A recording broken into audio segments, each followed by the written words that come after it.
Good morning students. Cost അക്കൗണ്ടിങ്ങിന്റെ ക്ലാസ്സിലേക്ക് എല്ലാവർക്കും സ്വാഗതം. ഓക്കെ, അപ്പൊ നമ്മൾ അടുത്ത ചാപ്റ്ററിലേക്ക് പോവാണ്. ചാപ്റ്റർ ജോബ് കോസ്റ്റിംഗ് ആണ്. ഓക്കെ, ജോബ് കോസ്റ്റിംഗ് എന്ന് പറഞ്ഞു കഴിഞ്ഞാൽ കോസ്റ്റ് അസർട്ടൈൻ ചെയ്യുന്ന ഒരു മെത്തേഡാണ്. അതായത് കോസ്റ്റിലെ ഒരു ഭാഗം, ഒരു പാർട്ടാണ് ജോബ് കോസ്റ്റിംഗ്. നമ്മൾ ഒരു മാനുഫാക്ചറിങ് ബിസിനസ് ആവുമ്പോൾ ഡിഫറെന്റ് ജോബ് കോസ്റ്റുകൾ കാൽക്കുലേറ്റ് ചെയ്യണം. ഓക്കെ, അപ്പൊ അതിൽ വരുന്ന ഒരു കോസ്റ്റ് ആണ് കോസ്റ്റ് ഇതാണ് ജോബ് കോസ്റ്റിംഗ്. അപ്പൊ എന്താണ് അതെന്നും അതേപോലെ എങ്ങനെയാണ് അത് കാണേണ്ടത് എന്നുള്ള കാര്യങ്ങളൊക്കെ നോക്കാം. അപ്പൊ job costing is that form of specific order costing which applies where work is undertaken to customers specific requirements and each order is of comparatively of short duration. Okay, job costing എന്ന് പറഞ്ഞു കഴിഞ്ഞാൽ ഒരു specific order costing ആണ്. അതായത് ഇവിടെ എന്താണെന്ന് വെച്ച് കഴിഞ്ഞാൽ കസ്റ്റമേഴ്സിന്റെ സ്പെസിഫിക് റിക്വയർമെന്റ്സ്, കസ്റ്റമേഴ്സിന്റെ ഓർഡർ പ്രകാരം നമ്മൾ എന്ത് ചെയ്യണം, അവിടെ നമ്മൾ കണ്ടുപിടിക്കുകയാണ് ഓരോ ജോബിന്റെയും കോസ്റ്റ്. ഓക്കെ, അതാണ് ജോബ് കോസ്റ്റിംഗ് എന്ന് പറയുന്നത്. അതായത് കസ്റ്റമേഴ്സിന്റെ ഓർഡർ പ്രകാരം പ്രൊഡ്യൂസ് ചെയ്യുന്ന പ്രൊഡക്റ്റിൽ വരുന്ന കോസ്റ്റ്, അതാണ് ജോബ് കോസ്റ്റിംഗ് എന്ന് പറയുന്നത്. ആ കോസ്റ്റ് കണ്ടുപിടിക്കുന്നതിനാണ് ജോബ് കോസ്റ്റിംഗ് എന്ന് പറയുന്നത്. ഓക്കെ, അപ്പൊ ഇവിടെ മനസ്സിലാക്കേണ്ടത് ഇത്ര മാത്രമാണ്. കസ്റ്റമേഴ്സിന്റെ ഓർഡറിന്റെ ബേസിൽ എത്ര ടൈം കൊണ്ടും എത്ര കോസ്റ്റ് കൊണ്ടും നമുക്ക് അത് പ്രൊഡ്യൂസ് ചെയ്ത് കൊടുക്കാൻ കഴിയും എന്നുള്ള അസർട്ടൈൻമെന്റ് ആണ് ഈ ജോബ് കോസ്റ്റിംഗിൽ വരുന്നത്. അപ്പൊ കസ്റ്റമേഴ്സിന്റെ ഓർഡർ എന്ന് പറയുന്നത് വളരെ ഇമ്പോർട്ടന്റ് ആയിട്ടുള്ള ഒരു ടേം ആണ് ജോബ് കോസ്റ്റിംഗിൽ. Okay, job costing is applied where production is against customers specific orders. It is also known as job order costing, lot costing or specific order costing. അതായത് ജോബ് കോസ്റ്റിംഗ് എന്ന് പറയുന്നത് നമ്മൾ കസ്റ്റമേഴ്സിന്റെ specific order, പ്രൊഡക്ഷനിൽ വരുന്ന specific ഓർഡേഴ്സിന്റെ പ്രകാരം apply ചെയ്യുന്നതാണ് job costing.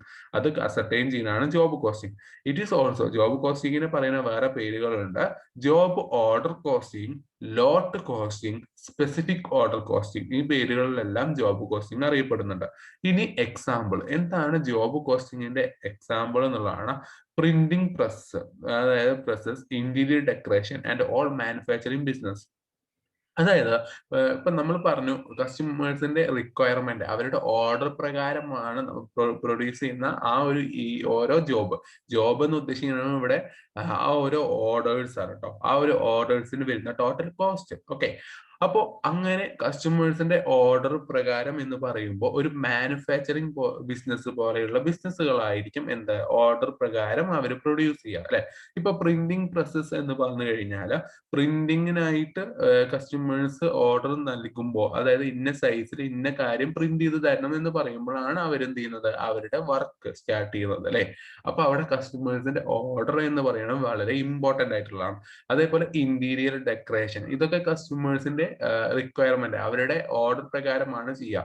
പിന്നെ all manufacturing, അതായത് produce ചെയ്യുന്ന ഏതൊരു ബിസിനസ്സും, പ്രൊഡക്ഷൻ ബിസിനസ്സിലും കസ്റ്റമേഴ്സിന്റെ ഓർഡർ പ്രകാരമാണ് അവർ എന്ത് ചെയ്യുക, കൂടുതൽ പ്രൊഡ്യൂസ് ചെയ്യണോ കുറച്ച് മതിയോ എന്നുള്ള കാര്യങ്ങളൊക്കെ ഡിസൈഡ് ചെയ്യാം. അപ്പോൾ അത്തരത്തിലുള്ള മാനുഫാക്ചറിങ് ബിസിനസ്സുകളിലാണ് നമ്മൾ എന്ത് ചെയ്യുക, ജോബ് കോസ്റ്റിംഗ് അപ്ലൈ ചെയ്യാം. Okay, features of job costing എന്ന് പറയുന്നുണ്ട്, നമുക്ക് നോക്കാം. Production commences after receiving orders from customers. അതായത് പ്രൊഡക്ഷൻ സ്റ്റാർട്ട് ചെയ്യുന്നത് കസ്റ്റമേഴ്സിന്റെ ഓർഡേഴ്സ് റിസീവ് ചെയ്തതിന് ശേഷമാണ്. എത്ര ക്വാണ്ടിറ്റി ഓർഡർ വേണം എന്നുള്ള കാര്യത്തിന്റെ ബേസിലാണ്. അടുത്ത പറയുന്നത് പ്രൊഡക്ഷൻ ഈസ് നോട്ട് കണ്ടിന്യൂസ്. ഇവിടെ പ്രൊഡക്ഷൻ കണ്ടിന്യൂസ് അല്ല, ഓർഡേഴ്സിന്റെ ബേസിലാണ് നമ്മൾ എന്ത് ചെയ്യുക, അത് ചെയ്യാം. Each job is treated as cost unit. അതായത് ഈച്ച് ജോബിനെയും ഒരു കോസ്റ്റ് യൂണിറ്റ് ആയിട്ടാണ് നമ്മൾ കാണുക. The work on each job is done according to customers specification. അതായത് നമ്മൾ ഓരോ ജോബും വർക്ക് കംപ്ലീറ്റ് ആക്കുന്നത് കസ്റ്റമേഴ്സിന്റെ സ്പെസിഫിക്കേഷൻ ബേസിലാണ്. ഓക്കെ, അതായത് കസ്റ്റമേഴ്സിന്റെ ഓർഡറിന്റെ ബേസിലാണ്. അതായത് അവർക്ക് എപ്പോഴാണ് വേണ്ടത് ഇതിന്റെ ബേസിലാണ്. The duration of job is normally short. അതായത് ഓരോ ജോബിന്റെയും ഡ്യൂറേഷൻ എന്ന് പറയുന്നത് ഷോർട്ട് ആണ്. 6 to 18 months വരെയാണ് ഒരു ജോബ് ഉണ്ടാവുക. Okay, each job is unique specific. ഓരോ ജോബും ഒന്നിനെ കമ്പയർ ചെയ്ത് യൂണിക് ആയിരിക്കും, അത് സ്പെസിഫിക് ആയിരിക്കും. ഓക്കെ, അപ്പൊ ജോബ് കോസ്റ്റിംഗിന്റെ ഫീച്ചേഴ്സ് ആണ് നമ്മൾ പറഞ്ഞത്. ഇനി അടുത്തത് ജോബ് കോസ്റ്റിംഗിന്റെ അഡ്വാൻറ്റേജസും ഡിസഡ്വാൻറ്റേജസും പറയുന്നുണ്ട്. നിങ്ങൾക്ക് വായിച്ചാൽ മനസ്സിലാവുന്ന കാര്യങ്ങൾ തന്നെയാണ്. അഡ്വാൻറ്റേജിൽ വരുന്നത് it helps to find cost and profit of each job separately. നമുക്ക് ഓരോ ജോബിന്റെയും സെപ്പറേറ്റ് ആയിട്ട് കോസ്റ്റ് എത്ര വരുന്നു, അതിന് പ്രോഫിറ്റ് എത്ര വരുന്നു എന്നുള്ളത് നമുക്ക് കണ്ടുപിടിക്കാൻ കഴിയും. അതായത് ജോബ് കോസ്റ്റിംഗിന്റെ ഒരു അഡ്വാൻറ്റേജ് ആണ്. It helps in identifying profitable and unprofitable job. Profitable ആയിട്ടുള്ളതും അൺപ്രോഫിറ്റബിൾ ആയിട്ടുള്ള ജോബുകൾ ഐഡന്റിഫൈ ചെയ്യാൻ സഹായിക്കുന്നുണ്ട് job costing. It helps in estimating the cost of similar job. അതായത് സിമിലർ ആയിട്ടുള്ള ജോബുകളുടെ കോസ്റ്റുകൾ എസ്റ്റിമേറ്റ് ചെയ്യാൻ എന്ത് ചെയ്യുന്നുണ്ട്, ജോബ് കോസ്റ്റിംഗ് സഹായിക്കുന്നുണ്ട്. It facilitate cost control by comparing actual with estimate. അതായത് നമുക്ക് കോസ്റ്റ് കൺട്രോൾ ചെയ്യാൻ എന്ത് ചെയ്യുന്നുണ്ട്, ജോബ് കോസ്റ്റിംഗ് സഹായിക്കുന്നുണ്ട്. എങ്ങനെ? ആക്ച്വൽ കോസ്റ്റും നമ്മൾ എസ്റ്റിമേറ്റ് ചെയ്തിട്ടുള്ള കോസ്റ്റും തമ്മിൽ കമ്പയർ ചെയ്തിട്ട് കോസ്റ്റ് കൺട്രോൾ ചെയ്യാൻ സഹായിക്കുന്നുണ്ട്. It helps in fixing responsibility. അതായത് നമ്മൾ ഓരോ ജോബിനും എത്രയാണ് അതിന് പ്രാധാന്യം നൽകേണ്ടത് എന്നുള്ള കാര്യത്തിൽ ഫിക്സ് ചെയ്യാൻ ജോബ് കോസ്റ്റിംഗ് സഹായിക്കുന്നുണ്ട്. It helps in future production planning. Future production പ്ലാനിങ്ങിന് സഹായിക്കുന്നുണ്ട്. Helps the management to know the trend of cost. കോസ്റ്റിന്റെ ട്രെൻഡ് എന്താണ്, നിലവിലുള്ള കോസ്റ്റിന്റെ റീസെന്റ് ട്രെൻഡ് എന്താണെന്നുള്ള മാനേജ്മെന്റിനെ ഐഡന്റിഫൈ ചെയ്യാൻ ജോബ് കോസ്റ്റിംഗ് സഹായിക്കുന്നുണ്ട്. ഇനി ഡിസഡ്വാൻറ്റേജ് ആണ് ജോബ് കോസ്റ്റിംഗ്. ഏതൊരു കാര്യത്തിന് അഡ്വാൻറ്റേജ് ഉണ്ടാകുമ്പോഴും അതിനൊരു ഡിസഡ്വാൻറ്റേജ് ഉണ്ടാവും അല്ലെ. അപ്പൊ ഡിസഡ്വാൻറ്റേജ് ആണ് ഇറ്റ് ഈസ് ഹിസ്റ്റോറിക്കൽ കോസ്റ്റിംഗ്. അതായത് ഇതൊരു പാസ്റ്റ് കോസ്റ്റിംഗ് ആണ്, പാസ്റ്റ് ആയിട്ടുള്ള ഡാറ്റാസ് ആണ് നമ്മൾ എന്ത് ചെയ്യുക, ഇവിടെ അനലൈസ് ചെയ്യുന്നത്. Hence it has all defect of historical costing. അതായത് ഹിസ്റ്റോറിക്കൽ കോസ്റ്റിംഗിന്റെ എല്ലാ തരം ഡിഫക്റ്റും എന്ത് ചെയ്യും, ഇവിടെ സംഭവിക്കും. Okay. It is expensive because it involves a lot of clerical work. ഇത് എക്സ്പെൻസീവ് ആയിട്ടുള്ളതാണ്, കാരണം ഒരുപാട് ക്ലറിക്കൽ വർക്ക് വരുന്നുണ്ട്. ഒരു മാനുഫാക്ചറിംഗ് ബിസിനസ്സിൽ ഓർഡർ വരിക എന്ന് പറയുന്നത് ഒരാളുടെ ഓർഡർ അല്ല വരിക അല്ലെ, ഒരുപാട് ആൾക്കാർ ഓർഡേഴ്സ് വരും. അപ്പൊ അതിന്റെ ബേസിലായിരിക്കണം ഓരോ ജോബ് കാൽക്കുലേറ്റ് ചെയ്യേണ്ടി വരിക, cost. Okay. Due to lot of clerical work chance of errors are also high. അതായത് ക്ലറിക്കൽ വർക്ക് കൂടുതലായതുകൊണ്ട് തന്നെ എറേഴ്സ് വരാനുള്ള ചാൻസും കൂടുതലാണ്. Cost of different jobs are too comparable.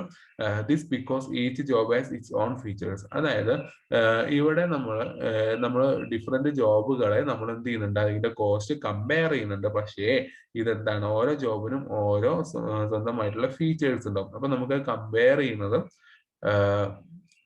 എന്താണ്, ശരിയല്ല എന്നാണ് അവിടെ ഉദ്ദേശിക്കുന്നത്.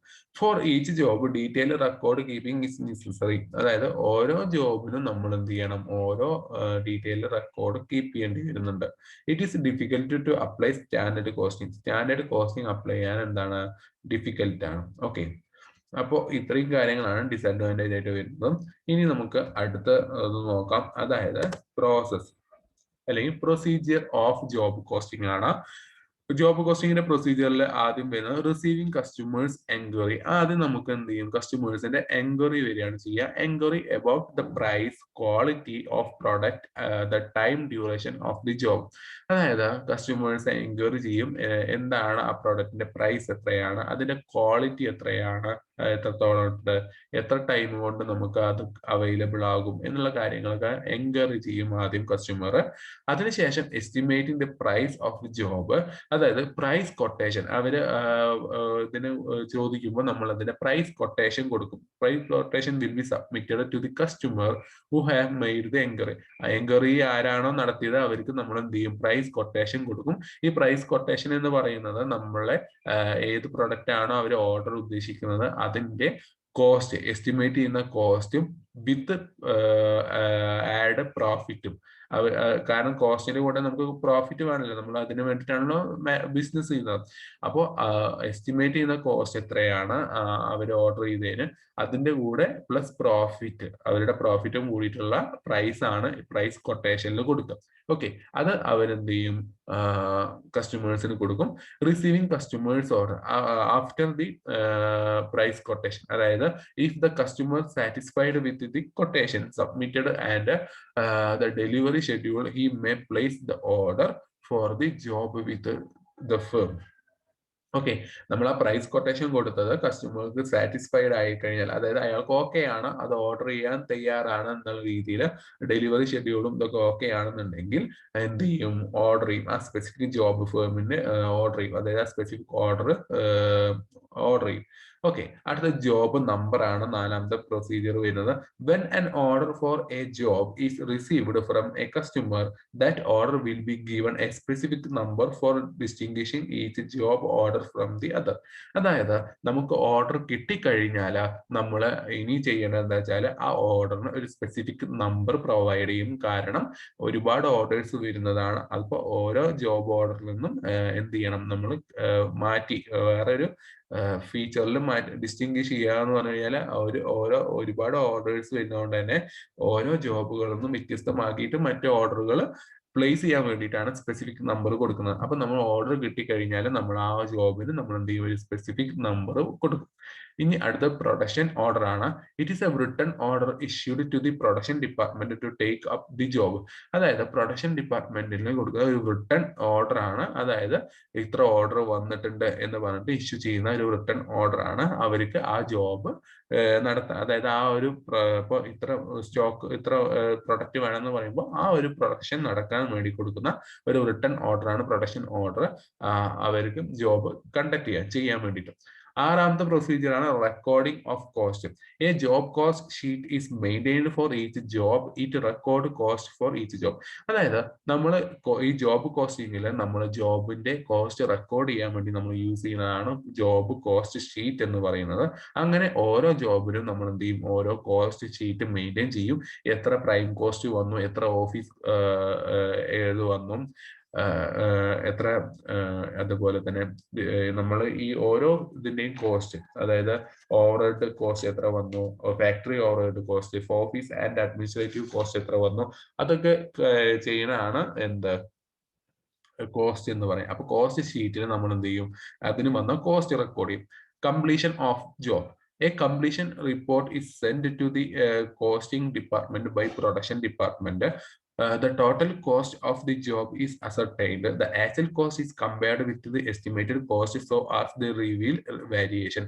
അതായത് ജോബ് കംപ്ലീറ്റ് ചെയ്യുക എന്ന് ഉദ്ദേശിക്കുന്നത് നമുക്ക് തന്നിട്ടുള്ള ആ ഒരു സ്പെസിഫിക് ടാസ്ക് കംപ്ലീറ്റ് ചെയ്തതിനു ശേഷം നമ്മൾ കംപ്ലീഷൻ റിപ്പോർട്ട് എന്ത് ചെയ്യും, പ്രൊഡക്ഷൻ ഡിപ്പാർട്ട്മെന്റ് കോസ്റ്റിംഗ് ഡിപ്പാർട്ട്മെന്റിലേക്ക് പ്രൊവൈഡ് ചെയ്യും. ഇത്ര കോസ്റ്റുകളാണ് വന്നിട്ടുള്ളത്, ഇന്ന ചെലവ് എക്സ്പെൻസുകളാണ് വന്നിട്ടുള്ളത് എന്ന് പറഞ്ഞിട്ട് ആ സ്പെസിഫിക് ജോബിന് വന്നിട്ടുള്ള കോസ്റ്റുകളുടെ ആ റിപ്പോർട്ട് കംപ്ലീഷൻ റിപ്പോർട്ട് എന്ത് ചെയ്യും, department production cost department provide ചെയ്യും. The total cost of the job is ascertained. അപ്പൊ ടോട്ടൽ കോസ്റ്റ് ഓവറോൾ കോസ്റ്റ് എത്രയാണെന്നുള്ളത് അവിടെ കണ്ടുപിടിക്കും. The actual cost is compared with the estimate. അതായത് ആക്ച്വലി അതിന് വന്ന കോസ്റ്റ് അവർ എസ്റ്റിമേറ്റ് ചെയ്ത കോസ്റ്റ് തമ്മിൽ കമ്പയർ ചെയ്യും, എന്തെങ്കിലും വേരിയേഷൻ ഉണ്ടോ നോക്കും. അതിനുശേഷം last and final computation of profit or loss. Cost accounting department compare the actual cost with the price of the job. The difference is either profit or loss. Last എന്ത് ചെയ്യും, അവര് profit ആണോ loss ആണോ എന്നുള്ളത് compute ചെയ്യും. അതായത് actual വന്ന cost എത്രയാണോ അത് അവർ ഫിക്സ് ചെയ്ത രണ്ടാമത്തെ സ്റ്റെപ്പിൽ നമ്മൾ പ്രൈസ് കൊട്ടേഷൻ ഫിക്സ് ചെയ്തിട്ടുണ്ട് ആ ഒരു ഓർഡറിന്. ആ പ്രൈസ് വെച്ചിട്ട് ആ കോസ്റ്റ് കമ്പയർ ചെയ്യും. അതിന്റെ ഡിഫറൻസ് പ്രോഫിറ്റ് ആണോ ലോസ് ആണോ എന്ന് നോക്കും. ഓക്കെ, ഇത്രയും പ്രൊസീജിയേഴ്സ് ആണ് ജോബ് കോസ്റ്റിങ്ങിന് വരുന്നത്. ഇനി ജോബ് കോസ്റ്റിങ്ങിലെ ഒരു ക്വസ്റ്റ്യൻ നമുക്ക് നോക്കാം. ജോബ് കോസ്റ്റ് ഷീറ്റ് ആണ് ആദ്യം പറയുന്നത്. It is also known as job cost card. Job cost ഷീറ്റിനെ ജോബ് കോസ്റ്റ് കാർഡ് എന്ന് പറയുന്നുണ്ട്. It is prepared in respect of a job. അതായത് ഓരോ ജോബിന്റെ ബേസിലാണ് നമ്മൾ പ്രിപ്പയർ ചെയ്യുക. ഓരോ ജോബിനും ഓരോ കോസ്റ്റ് ഷീറ്റ് ഉണ്ടാവുക. For each job a separate cost sheet is prepared to which expenditure inward there on are charge. അതായത് ഓരോ ജോബിനും സെപ്പറേറ്റ് കോസ്റ്റ് ഷീറ്റാണ് നമ്മൾ പ്രിപ്പയർ ചെയ്യുക. അതിന്റെ സെപ്പറേറ്റ് എക്സ്പെൻഡിച്ചർ ചാർജ് എത്രയാണെന്നൊക്കെ റെക്കോർഡ് ചെയ്യും. ഇനി നമുക്ക് ജോബ് കോസ്റ്റിംഗിന്റെ ഒരു ക്വസ്റ്റ്യൻ നോക്കാം. The following data related to the job number 505. കണ്ടോ, ഒരു ജോബ് ആ ഒരു പർട്ടിക്കുലർ ജോബിന്റെ നമ്പർ ആണത്. Job number 505. Materials rupees 15,000, wages rupees 13,000, chargeable expenses rupees 10,000. Calculate factory overhead at 20% of wages and office and administrative overhead at 5% of factory cost. Ascertain the total cost of the job. Okay, total costing ആണ് പറഞ്ഞിട്ടുള്ളത്. അതായത് ഇവിടെ നമുക്ക് തന്നിട്ടുള്ളത് job number 505ന്റെ കോസ്റ്റുകളാണ്. അതിന് വന്ന material എത്രയാണ്, 50,000 രൂപയാണ്. വേജസ് 30,000 ആണ്. ചാർജബിൾ എക്സ്പെൻസസ് അതായത് ഓവർഹെഡ് ആണ്, അത് എത്രയാണ്, 10,000 ആണ്. ഓക്കെ, അതുപോലെ കാൽക്കുലേറ്റ് ഫാക്ടറി ഓവർഹെഡ് കോസ്റ്റ് എന്ന് പറയുന്നത് വേജസിന്റെ 20%. ഓക്കെ, വേജസ് എത്രയാണ്? 30,000ത്തിന്റെ 20%മാണ് ഫാക്ടറി ഓവർഹെഡ് വരുന്നത്. അതേപോലെ ഓഫീസ് ആൻഡ് അഡ്മിനിസ്ട്രേറ്റീവ് ഓവർഹെഡ് എന്ന് പറയുന്നത് 5% ഓഫ് ഫാക്ടറി കോസ്റ്റ്. ഫാക്ടറി കോസ്റ്റിന്റെ 5%മാണ് എന്ത്?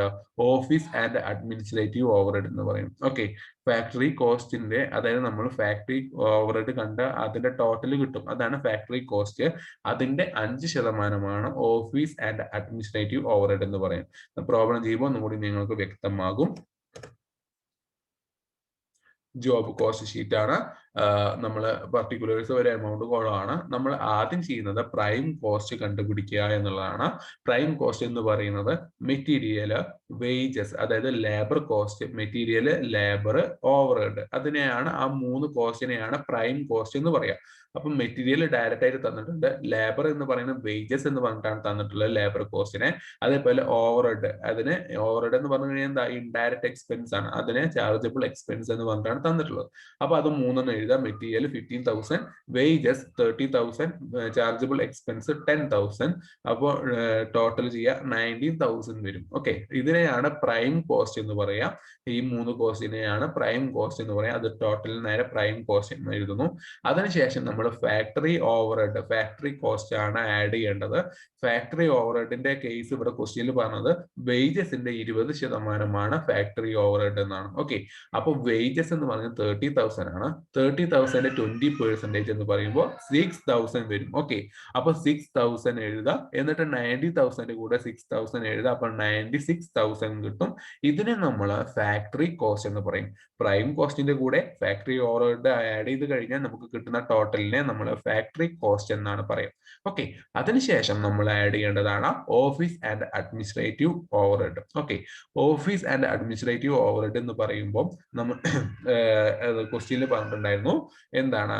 ഫാക്ടറി കോസ്റ്റിന്റെ 5% ആണ് എന്ത്? ഓഫീസ് ആൻഡ് അഡ്മിനിസ്ട്രേറ്റീവ് ഓവർഹെഡ് എന്ന് പറയുന്നത്. ഓക്കെ, ഫാക്ടറി കോസ്റ്റ് എന്ന് പറയുന്നത് 96,000 ആണ്. 96,000 സോറി 20 അല്ല കേട്ടോ, ഇവിടെ 5 ആണ്. 5%, 5/100, അതായത് 400, 800 ആണ് വരിക. ഇവിടെ 5% ആണ്, 5/100 ആണ് കേട്ടോ. അപ്പോ 4,800 ആണ് വരിക. അതാണ് ഓഫീസ് ആൻഡ് അഡ്മിനിസ്ട്രേറ്റീവ് ഓവർഹെഡ് വരുന്നത്. അപ്പൊ 96,000 പ്ലസ് 4,800 ടോട്ടല് 1,08,00,800 വരും. ഇതാണ് ടോട്ടൽ കോസ്റ്റ്. ഓക്കെ, അപ്പൊ നമ്മൾ മനസ്സിലാക്കേണ്ടത് പ്രൈം കോസ്റ്റുകൾ ആഡ് ചെയ്യുക, എന്നിട്ട് അതിന്റെ ടോട്ടൽ പ്രൈം കോസ്റ്റ് എന്ന് എഴുതുന്നു. അതിനുശേഷം ഫാക്ടറി ഓവർഹെഡ് ആണ് ആഡ് ചെയ്യേണ്ടത്. അപ്പോ നമുക്ക് ഫാക്ടറി കോസ്റ്റ് കിട്ടും. അതിനുശേഷം ഓഫീസ് ആൻഡ് അഡ്മിനിസ്ട്രേറ്റീവ് ഓവർഹെഡ് നമ്മൾ ആഡ് ചെയ്യുന്നു. അപ്പൊ നമുക്ക് ടോട്ടൽ കോസ്റ്റ് കിട്ടും. ഓക്കെ, അപ്പോൾ ഇങ്ങനെയാണ് ചെയ്യുക. ഇനി പ്രോഫിറ്റ് തന്നു കഴിഞ്ഞാൽ എന്താ ചെയ്യുക? ഇതിൽ നിന്ന് നമ്മൾ ഇവിടെ പ്രോഫിറ്റ് ഇവിടെ നമ്മൾ അത് കണ്ടുപിടിക്കും. എന്നിട്ട് കിട്ടുന്ന ടോട്ടൽ വാല്യൂ ആണ് താഴെ എഴുതുക. ഓക്കെ, അപ്പം ഇവിടെ 5% ആക്കണം. 96,000 ഇൻറ്റു 5% ആണ് കേട്ടോ. 5/100 ആണ് വരിക. ഓക്കെ, അപ്പൊ ഇങ്ങനെയാണ് നമ്മൾ ജോബ് കോസ്റ്റ് ഷീറ്റ് തയ്യാറാക്കുക. ഓക്കെ.